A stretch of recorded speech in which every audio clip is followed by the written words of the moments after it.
just sitting here at the sunflower patch down the road from my farm.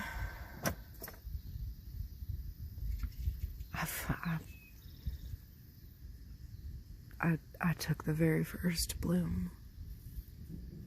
There might be a couple more out there. I don't feel bad, not even a little bit, because I'm just so down. I also found this. I don't know what this is. I'll find out. I've never seen it, but I needed a little pick-me-up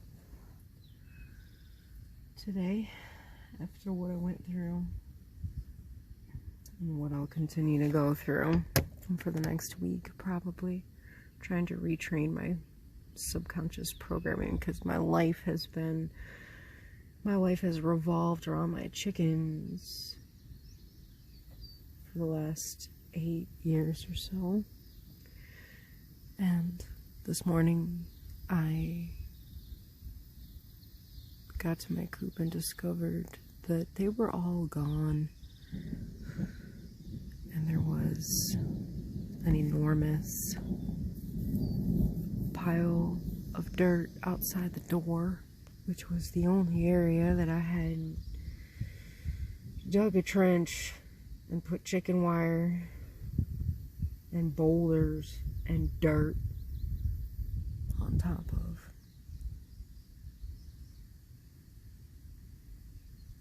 I guess I've been okay this whole time without that spot getting infiltrated, but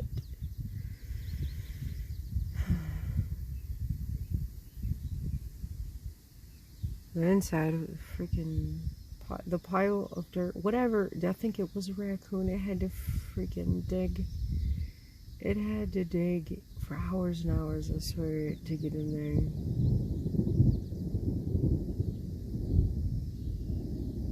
I had to go take a trip away. I can't even be at my farm right now because every last one of my birds is gone, including 2 guinea fowl, a husband and wife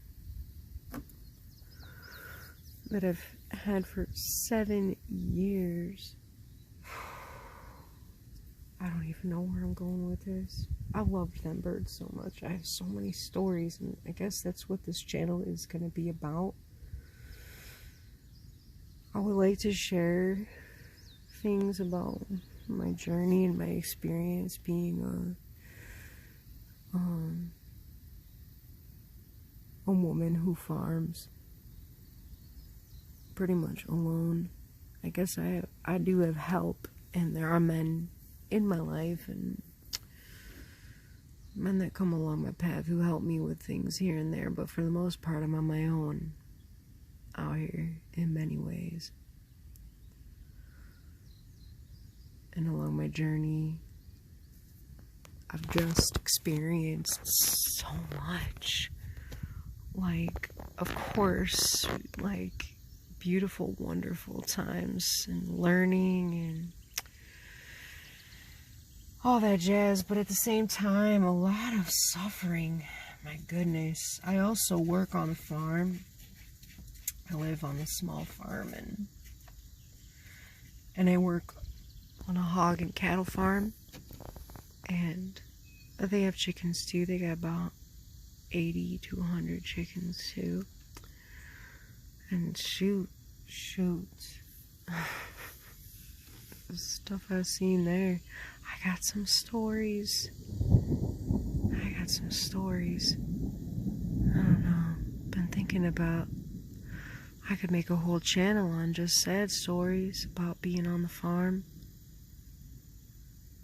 farms, between my own experiences having various types of poultry and fowl, waterfowl, and regular fowl. But shoot, working on a hog and cattle farm, oof, I've seen some shit. Definitely had to desensitize myself a little bit to be able to get by every day. We deal with so many animals. There's death. There's going to be death. Things happen. So, that's something that when I got into it, I knew, you know, I don't know. I had my experience with like chicken death, right? But it's a totally different ballgame when you're dealing with like, you know, a full-grown hog or a full-grown cow. Forget about it.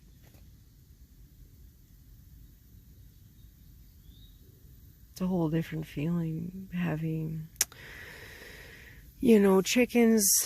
And I have called younger pigs before that were hurting and not gonna make it, but and like chickens are, you know, you just, there's, I don't know, not to say that the size makes a difference, but there's a whole different aspect of falling in love with a full-grown hog or a full-grown cow, because there's something that you see in them and that they see in you. Like when an animal, I believe when an animal shows love to you, or when an animal responds to your love, like there's, you know,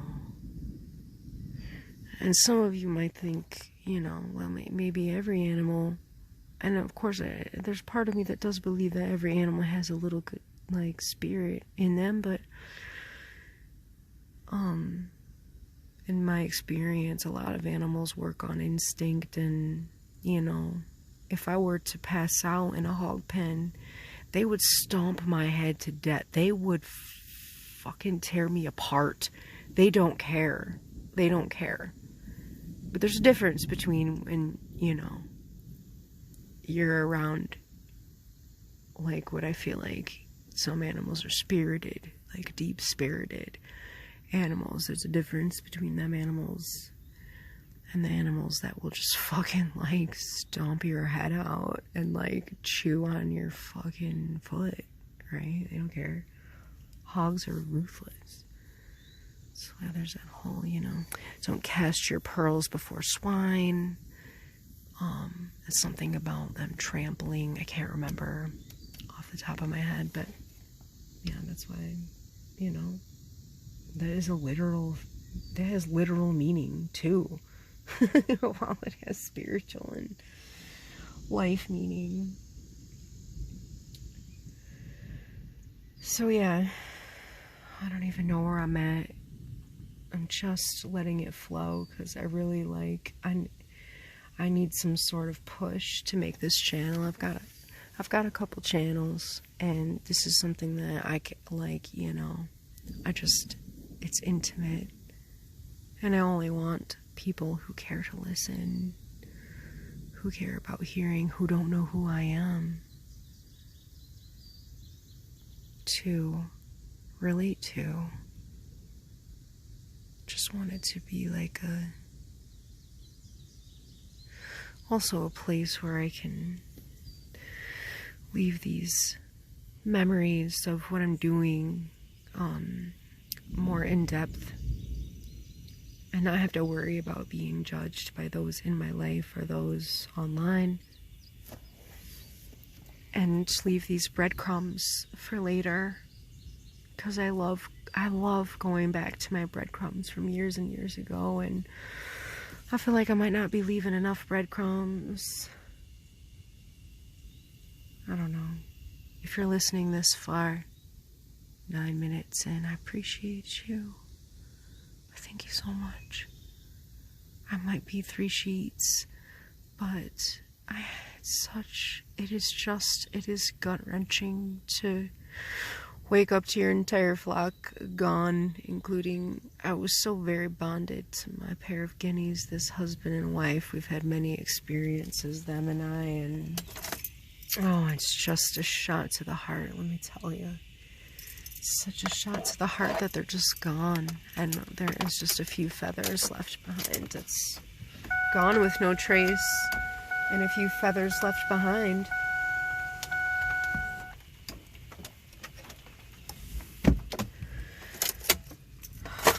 It's very discouraging.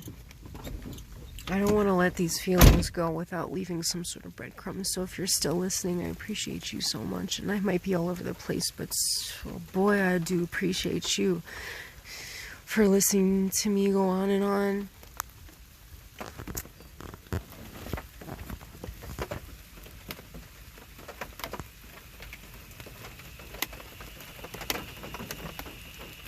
I love those guineas so much. I think I'm gonna stop